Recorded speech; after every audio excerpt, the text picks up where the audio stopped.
The more you perform and the better the performance is, the higher achiever you are, the more successful you are, the less you know how you really feel. Because it's working, right? Because you look at the performance, you say, I did a great job. I'm working really well. And so that is the key. Someone asked me, like someone asked you, like, hey, how you doing? And I'm good. I'm good. How you doing? I'm good. Yeah, I'm good. Yeah. I'm fine. I'm fine. Yeah. I'm fine. Are you Yeah. fine? I'm fine. I'm good. Yes. So I was at this thing recently, a networking event, and someone asked me how I was doing, like people do, right? Yes. And I just didn't do the thing. I just didn't do it. The thing, where you say, Yeah. I'm And great. so what made Busy. you I can't what complain. made you decide, Jordan? What made you so on that moment where your automatic reaction was coming, I'm okay, and you didn't do that? Well, I think it's been building up over time. The thing that was interesting about it though was here's what got me. The people who leaned into my little experiment when I did that, I knew immediately that those were my people. Right. And the people who glazed over, they weren't being rude. They were just deep in their performance, right? Mm-hmm. Just not ready to come out of it. And I've been there. I do it all the time. I do it at Trader Joe's. I do it at a soccer game. You know what I mean? It's like we do it unconsciously. What we're getting here today, I think, is not the small talk itself, but why we do it. What is it protecting? And what it's actually costing us.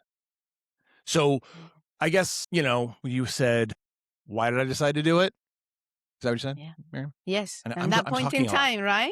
At that point in time. I mean, have you done this before though? You know what I'm talking about. Yes, I have done it. I've done it. Yes. Yeah. I have we all do it. consciously done it, and people feel weird.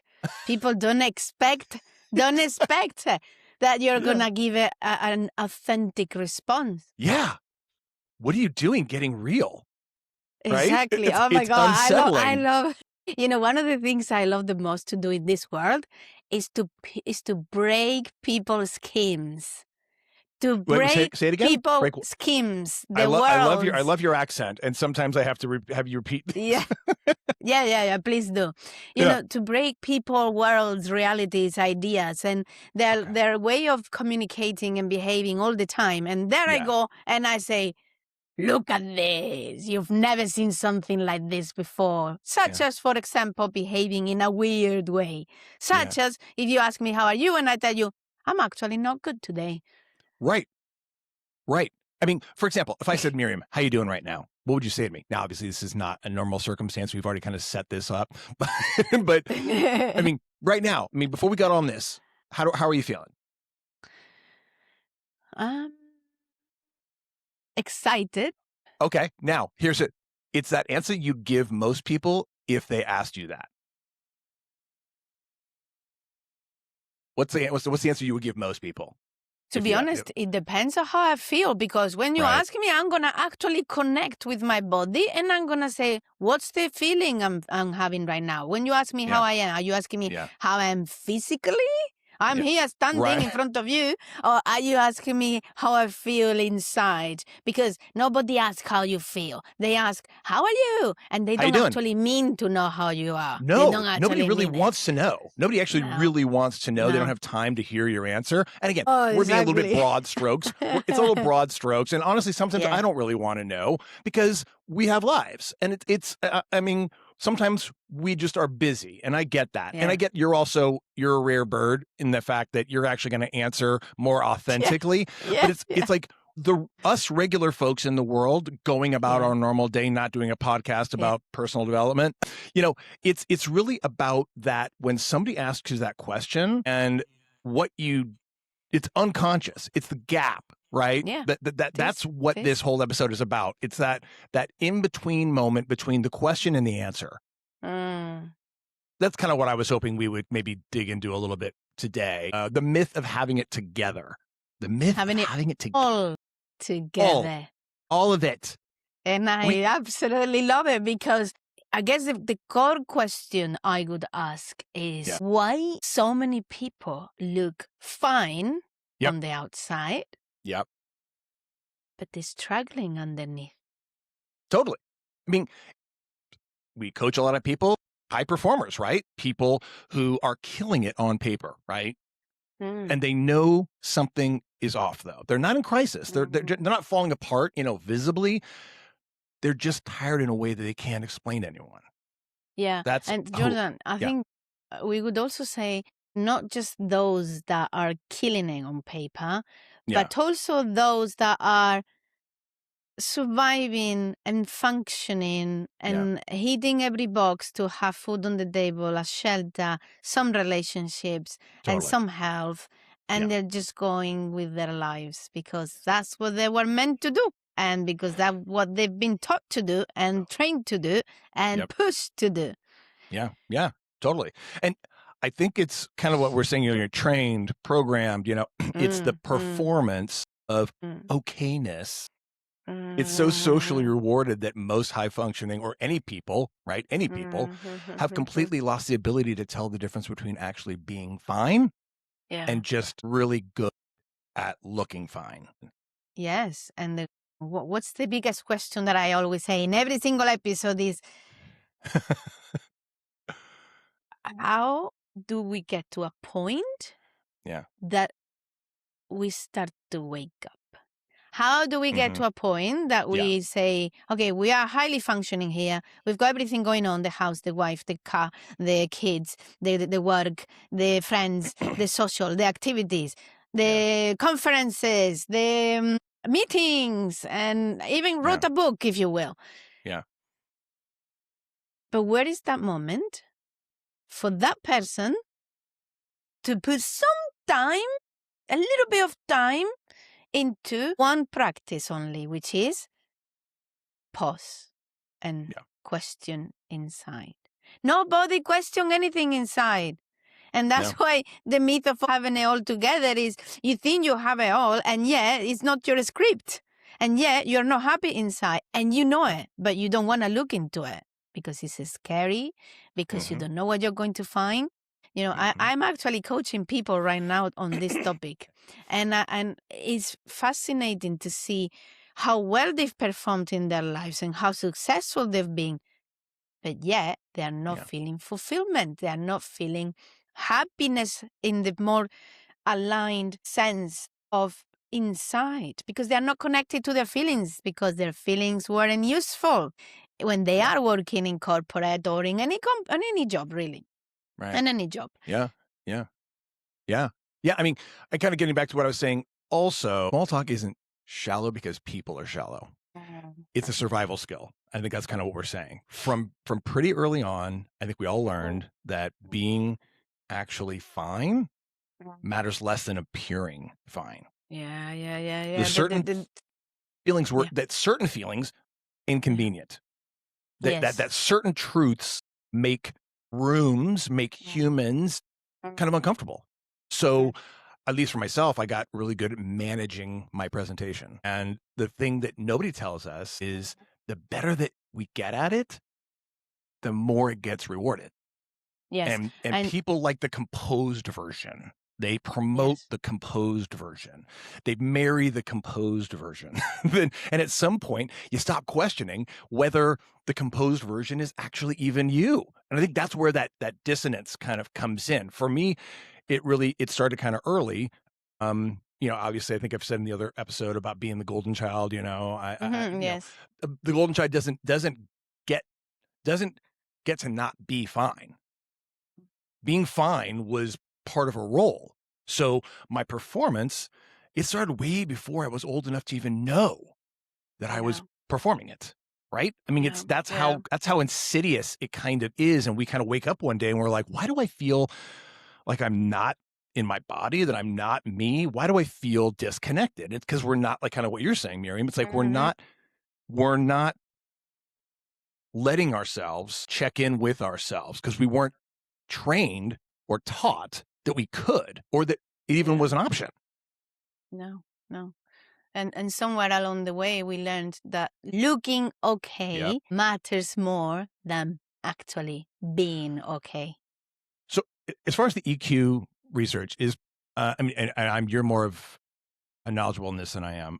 Is performing what we're talking about, like okayness, a defense mechanism, a learned behavior, like you said. Yeah, it's very interesting because the people that tend to have more emotional expression are the people that tend to be more authentic.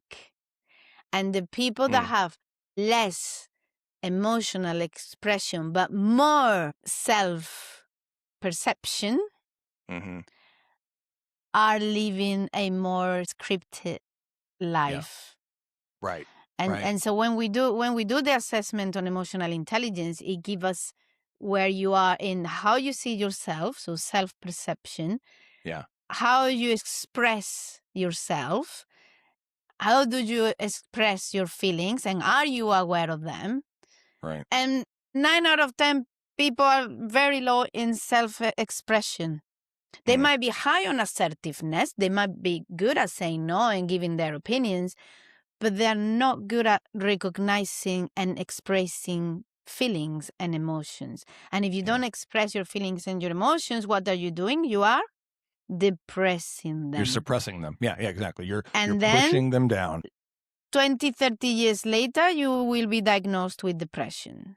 And you will have all sorts of physical illnesses and autoimmune issues and rashes and eczema and all sorts of stuff that come out of not being able to align with your own authentic self, which guess what it is? Your feelings and your emotions, because you can't separate the mind with the body.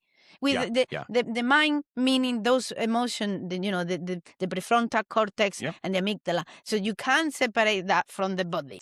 Right. Which, again, kind of keeps coming back to the same thing. It's like, are we that dissonance, that disconnect where you think you're going through life a certain way, but you're really going through life a certain way. And you're just there's no alignment in the way you're actually dealing with it. And I think that resistance or that suppression, like we're saying, and I've had this a lot with myself personally, what we say in the rooms of the 12-step programs are what you resist persists. Oh, yes. Yes. And we've probably heard that from any other number of different self-help kind of books. But what you resist persists. And it's just that simple. We think, oh, well, I'll just about later. And we don't even do it consciously. We just kind of like push it aside.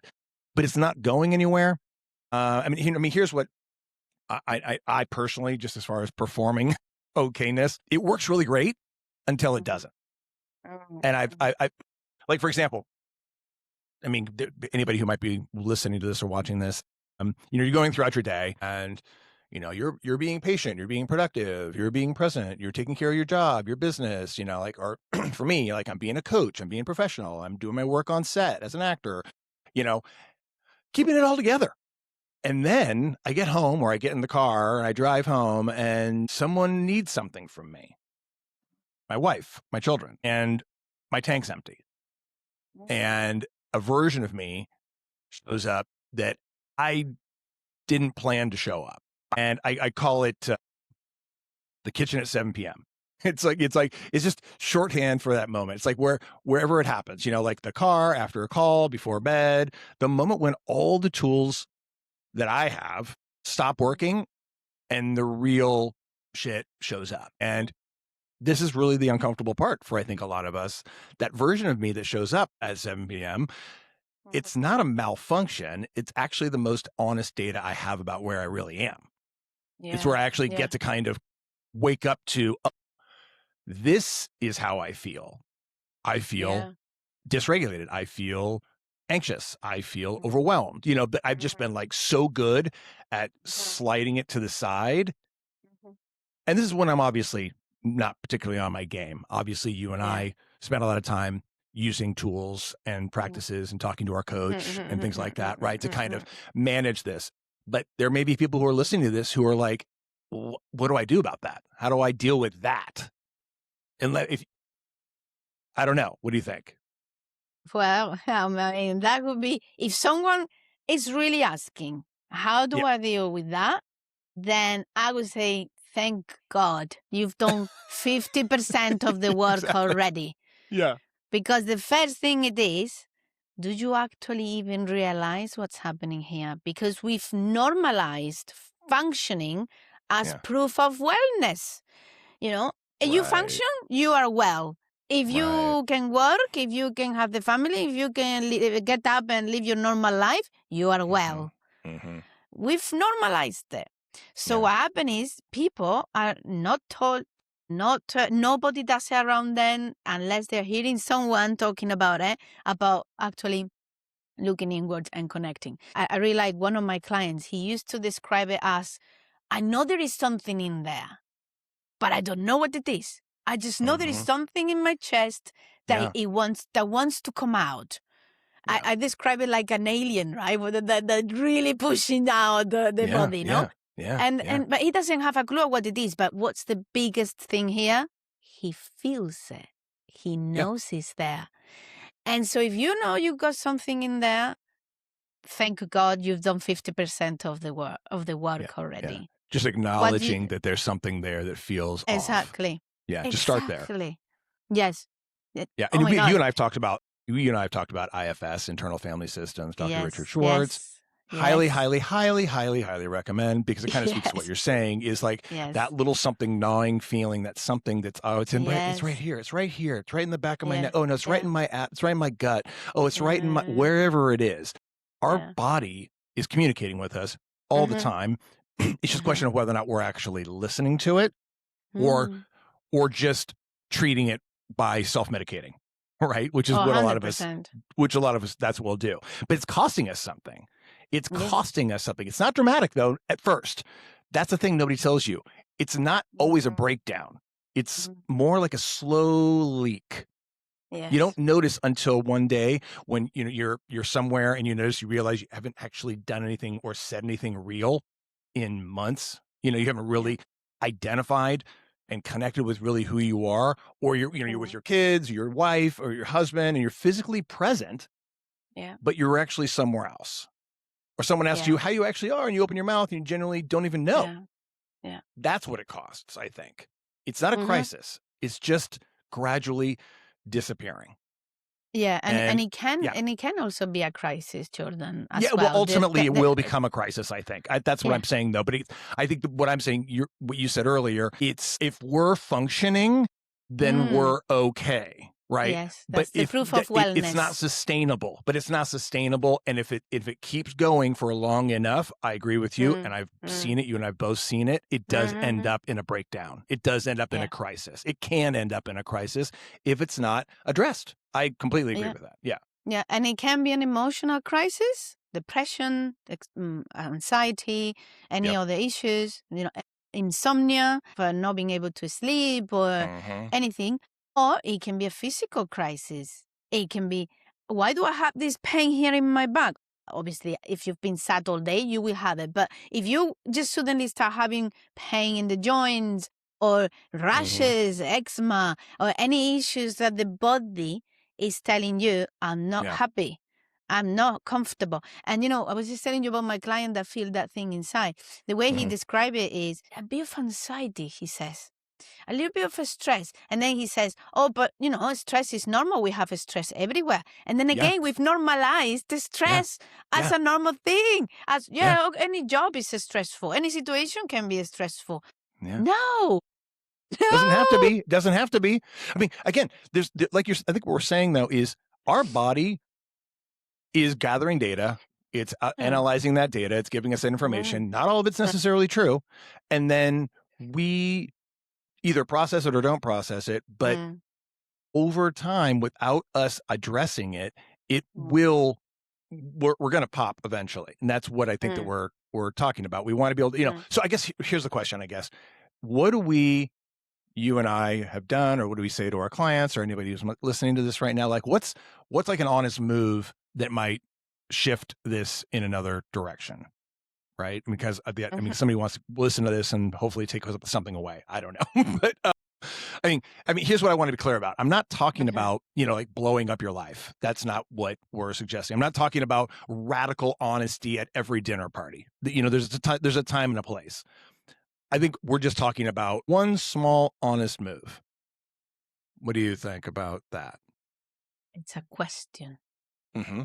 Once you become aware, that's 50% of the work. The second 50% is curiosity. If you bring awareness and you then add curiosity, you win. Yeah. And how do you do that? You say, okay, what Jordan and Miriam are saying, I cannot feel it. I feel something. What do I do? Ask a question. Yep. Like, do you know who would I be right now if nobody was watching and nothing was at stake? No, not even that. No, it is even simpler than that, Jordan. You just ask and you go, who am I? Who am I really? Who am I? How to know who you are? Yeah. Are you authentic inside? Are you doing everything in your life that feels aligned to your feelings? Because if you are working and you are not happy, or you say, well, I'm functioning pretty well, I'm making my numbers, or I'm making my job, I'm doing my job, but are you happy? Or are you stressed? Any kind of stress, the body is telling you this is not good. Right. So ask the question, who am I? And if you can't say an honest answer, then the following question is, who handed me the script? Right. Yeah, sure. To become.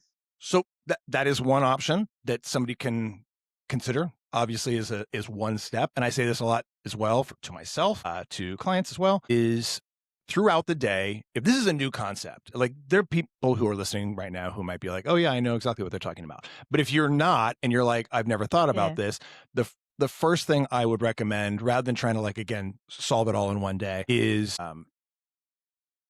just be aware throughout the day. I literally, when I first kind of got hip to this idea at all, I would set a reminder on my phone or on my watch, something like that, just to literally check in with how I was feeling.